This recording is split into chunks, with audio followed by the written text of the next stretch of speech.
dalkii cadow baa la wareegay qof ka soo cadowga deegaanada koonfur galbeed ku soo horkaco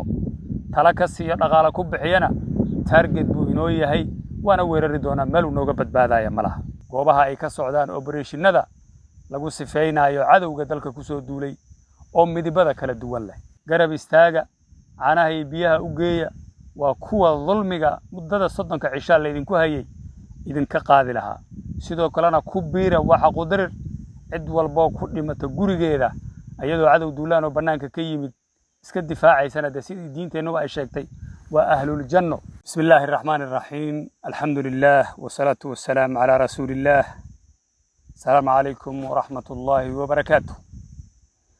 marka ugu horeyso waxaan halkan ka salaamaynaa guud ahaan ummadda Soomaaliyeed gaar ahaan dadka reer koonfur galbeed meel kasto ay dunida ka joogaan walaalayaal waan salaamaynaa waxa fadhiya halkan wasiirkii amniga dawladda koonfur galbeed iyo anigoo ah afayeenkii dawladda koonfur galbeed walaalayaal koonfur galbeed waxa duulaan lagu soo qaaday muddo bil ka hor iyadoo la burburiyay dawladnimadii koonfur galbeed hay-adaheedii kala duwanaa iyo shacabkii reer koonfur galbeed Soomaaliya la weeqay midnimadooda iyo wada jirkooda waxaan rabnaa inaan baaq kooban halkan uga soo jeedino dadka reer koonfur galbeed meel walba ay joogaan walaalayaal waxaan nagu kalifay anagoo ah mas'uuliyiintii dalka reer koonfur galbeed inaan hawdka u soo baxno waxaan diidnay in dadkeena la dulaysto la gumaado la baabi'iyo anagoon deegaanka ka soo bixin baan horay u baaqnay maantana anagoo banaanka joogno oo rabna dadkeena iyo deegaanadeena inaan dib u xurayno mar kale baaq idinkugu celinaynaa waxaan u baaqaynaa dadka reer koonfur galbeed gaar ahaan reer Baydhabo dawladda koonfur galbeed ciidamadeeda daraawiishta nabad sugideeda iyo hay'adaheeda kala duwan ee ka dhiidhiyay dulmiga duurka u galay waxay joogaan hareeraha magaalada Baydhabo waxa lagu sheegay inay doorasho Baydhabo ka dhacayso 10ka bishana waxaanu sheegaynaa inay doorasho ahayn dalku madaxweynuhu leeyahay hay'ad dastuuriya oo dhisan buu leeyahay waxaan leenahay walaalayaal hawlgallo lagu sifeynayo kuwa duulaanka ku soo qaaday dalkeena burburiyay dawladnimadeena duleystay dadkeena kufsaday hablaheena baabi'iyay guryaheena qaxiyay dadkeena ayaa ka bilowda koonfur galbeed labadii cisho la soo dhaafay gaar ahaan magaalada Baydhabo waxaan ugu baaqaynaa shacbiga aan jecelahay reer koonfur galbeed waana amnigooda horumarkooda iyo dhaqaalahooda ka shaqaynaynay mudooyinkii la soo dhaafay inay ka foojignaadaan kana fogaadaan goobaha ay ka socdaan operation-nada lagu sifeynayo cadowga dalka ku soo duulay oo midibada kala duwan leh waxa lagu sheegay inay doorasho yihiin ma aha doorasho waa wax la rabo in la idinku dulaysto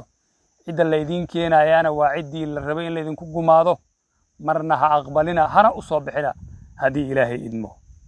hay'adaha koonfur galbeed waxay beegsan doonaan qof walbo oo loo arko inuu dawladnimada koonfur galbeed horena u burburiyay haddana burburkeeda faraha kula jiro meel kasto naga galo waa ka daba tagaynaa waana beegsanaynaa shacbiga reer koonfur galbeed oo isaga fogaada goobaha halista ah waxaan horeba u taagnay inaan naftiina badbaadino haddana ma rabna anagoo cadowgaas dalka ku soo duulay kala dagaalamayna deegaanka inay dhibaato idin soo gaarto sidoo kale waxaan u baaqaynaa ciidamada kala duwan ee reer koonfur galbeed kuwa diiday dulmiga dadkooda loo geysanayo ku sugan deegaanada koonfur galbeed gaar ahaan magaalada Baydhabo iyo nawaaxigeeda inay si degdeg ah u soo xaroodaan kuna soo xaroodaan xaryaha ciidamada koonfur galbeed Soomaaliya ee ku sugan magaalada Baydhabo iyo hareeraheeda si dulmiga si wada jira aan isaga qaadno dalkii cadow baa la wareegay qof ka soo cadowga deegaanada koonfur galbeed ku soo horkaco tala ka siiyo dhaqaale ku bixiyana target buu inoo yahay waana weerari doonaa meel uu nooga badbaadaya malaha idinkuna diidaha ogolaanina sideed u ogolaan kartaan in hablihiina dharaarca telefoonada laga qaato hablihiina in guryaha loo dhaco oo la kufsado la qaxiyo madaxdiina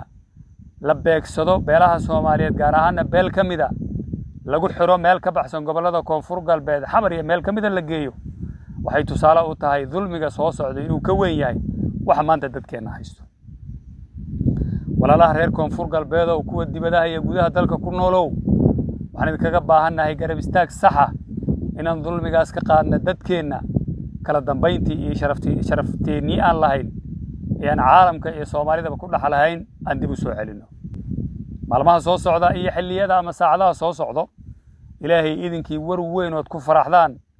oo idin farxad gelin doono idinkana qaadi doono dulmigii la idinku sameeyay ayaa wadada ku soo jiro heegan u ahaada ciidamada Koonfur Galbeed soo dhaweeyay meel walba jaha kasto ay kaga imaanayaan magaalada Baydhabo dhiirigeliya ciidamada Koonfur Galbeed Soomaaliya oo rabo inay idinka dulqaadaan kuwa duulaanka ku yimid magaalada Baydhabo burburiyay dawladnimadeena oo marka dhinac ka eegtaana midab qabiil leh oo qaarkood balaadan aqoonin luqadda ay ku hadlayaan soo dhaweeya garab istaaga caanaha biyaha u geeya waa kuwa dulmiga muddada 30 cisha la idinku hayay idinka qaadi lahaa sidoo kalena ku biira waxa qudarir cid walba ku dhimata gurigeeda ayadoo cadow duulaan oo banaanka ka yimid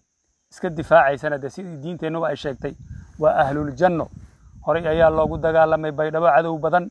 oo isku dayay bay reer Koonfur Galbeed ka hortageen ilaahay idinkii kuwana ma guuleysanayaan reer Koonfur Galbeed ayaa iskale Koonfur Galbeed